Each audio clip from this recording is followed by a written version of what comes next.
channel because I post my whole life on TikTok. Why not do it on YouTube too?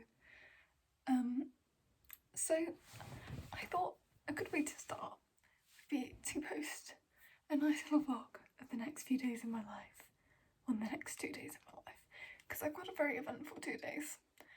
I'm going to ikea with my friend tomorrow, purely because we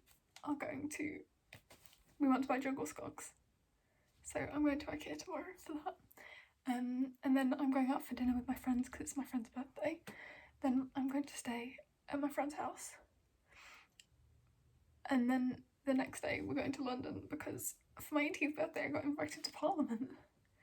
I just got a letter from the MP of my area saying like, do you want to go to London and come to Parliament? And I was like, why not? So me and my friend are going to Parliament, and I'm just going to post like a vlog of it, I guess.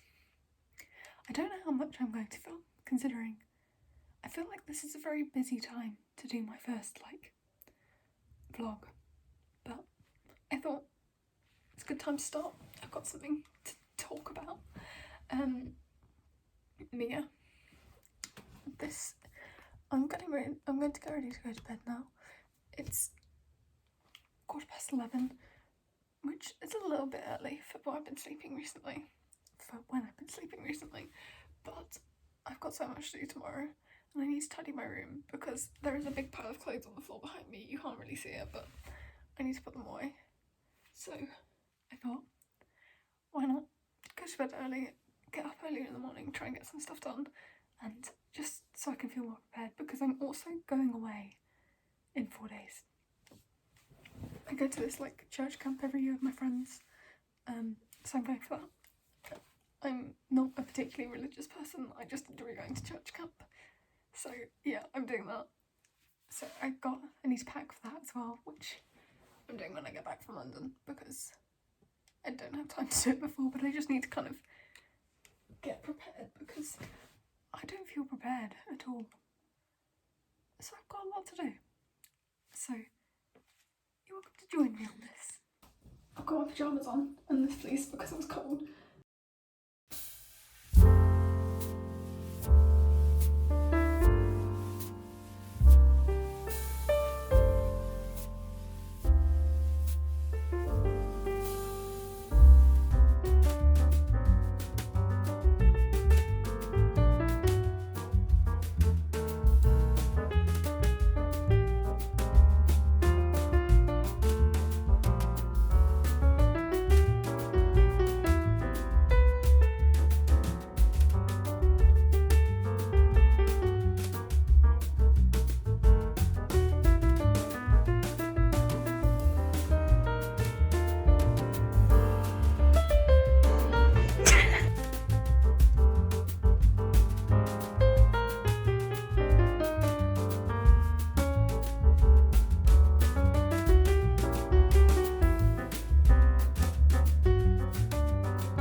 This is like 2 days later.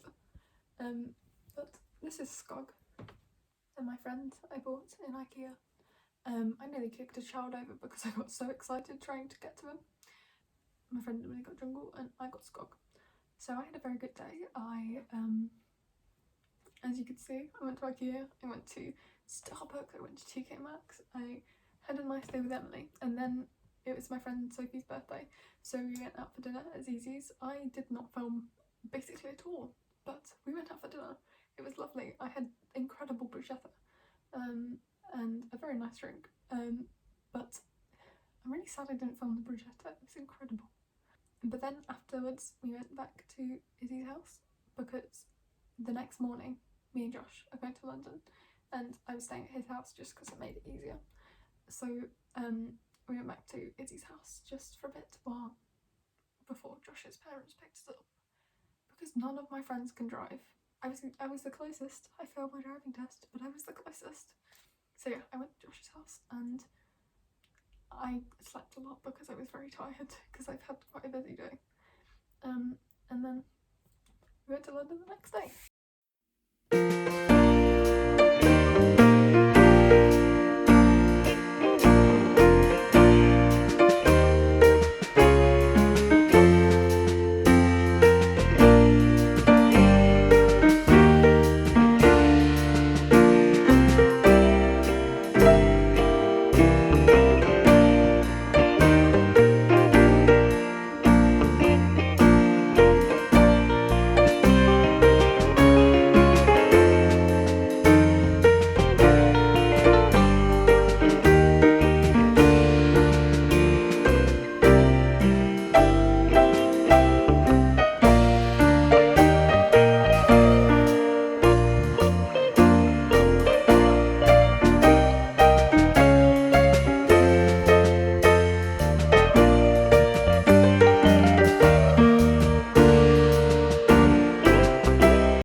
London was absolutely incredible.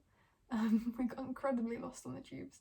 We needed to get on the Circle line to get to Westminster from King's Cross, and instead we got on the Metropolitan line, went a random direction, then ended up getting the District line back, then getting the Circle line again, and we eventually got to Westminster so we could go to Parliament, because for my 18th birthday I got a letter from my local MP inviting me to come to Parliament and go on a democratic access tour, where you basically, they just a certain amount of people get free tours, guided tours, because other people, they get like headphones. We got like an actual tour guide. It was great.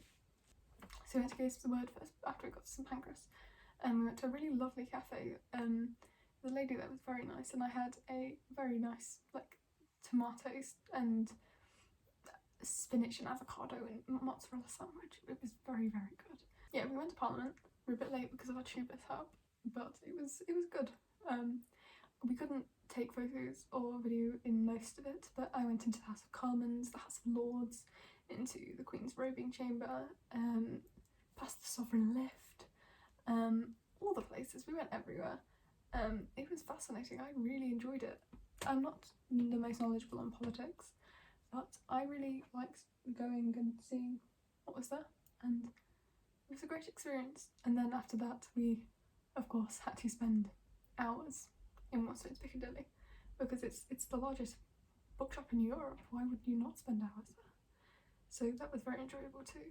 We went to the cafe and had some coffee because we were tired, and then when we went to go and get our train back, we accidentally messed our times up a little bit and ended up trying to get the train at the peak time with an off-peak ticket, so we ended up having to wait for an hour, and that was fun. I read my book for a bit, listened to some music, but I felt very ill, so that wasn't great.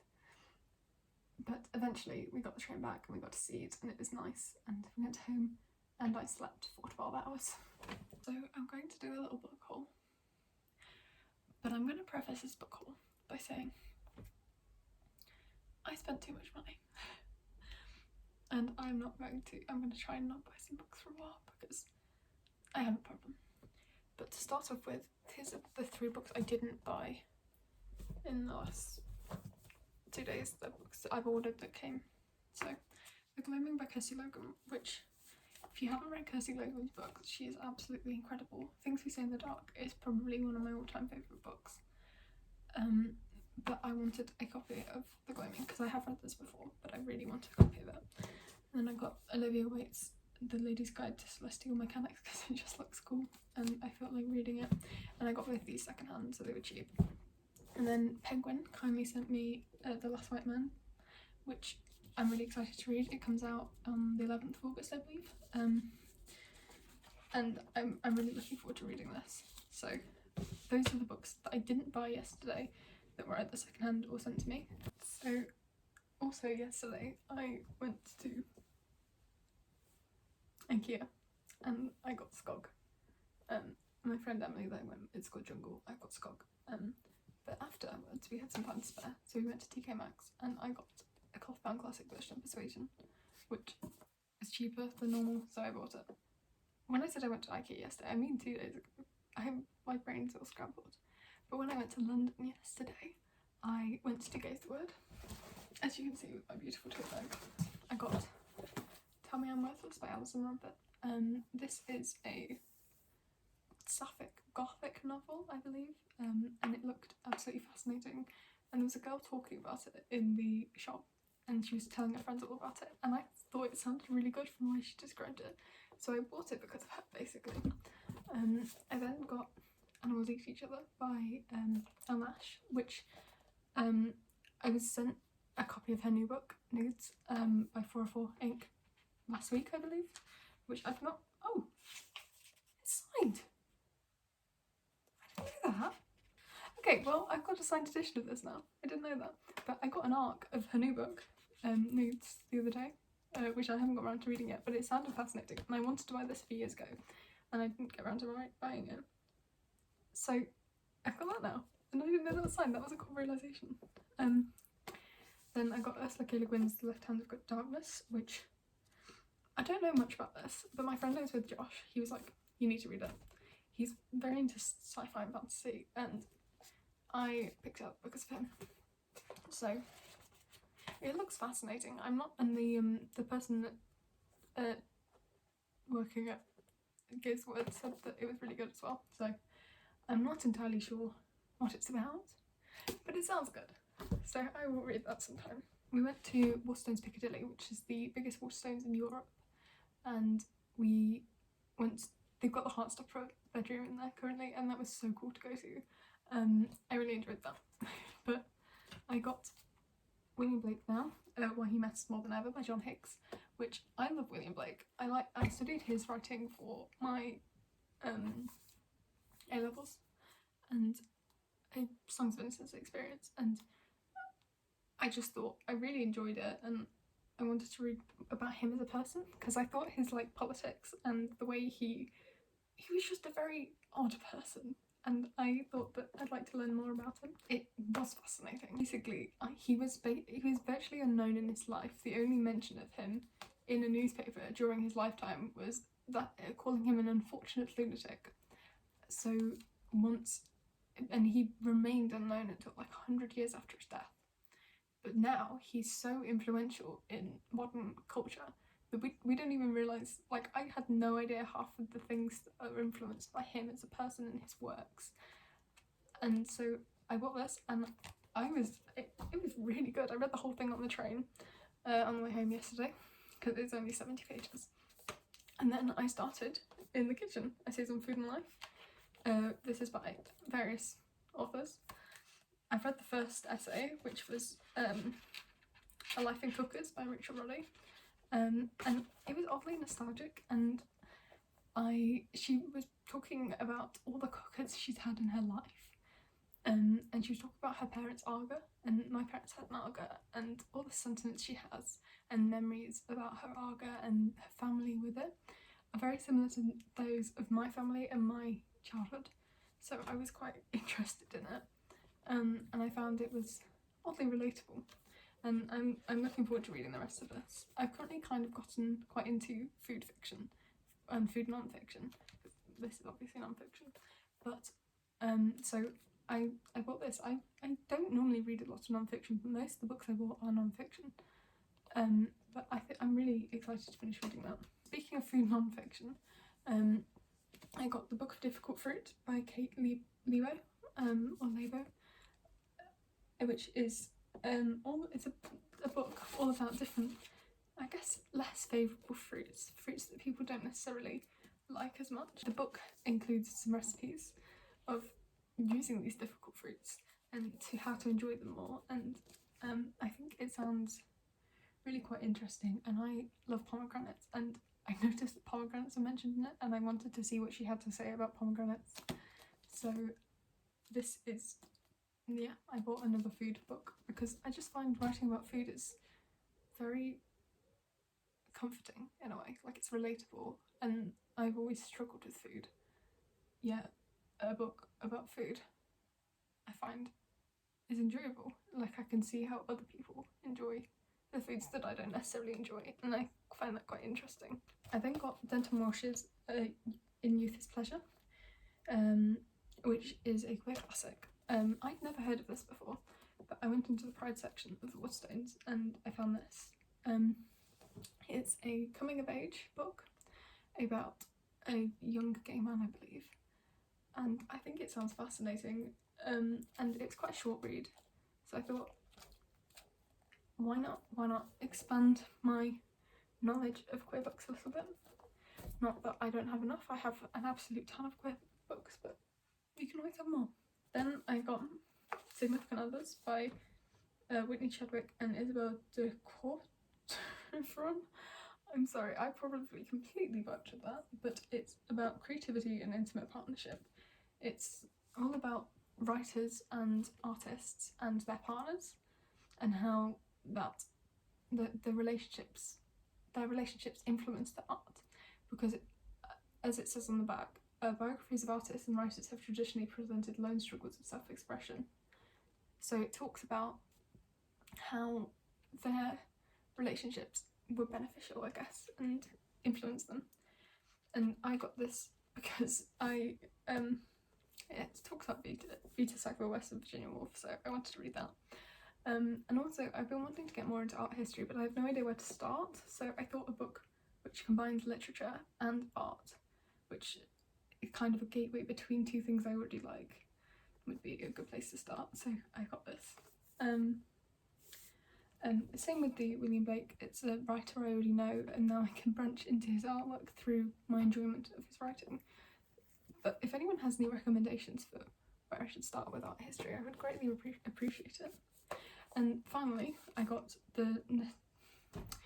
I really don't know how to pronounce this, the Netanyahu by Joshua Cohen, which was the winner of the 2022 Pulitzer Prize for Fiction. It's a book all about identity and politics, which is apparently a comedy, which I think sounds quite interesting, and it was in the clearance section for half price because it's got a little tear on the back of the book. But I love Fitzcarraldo editions, they look so cool, and like the way they're so cohesive, all of them. And so I got this. I'm quite excited to read this, it looks very interesting. This is my little haul. Yeah, I spent way too much. I'm not going to buy any more books for a while.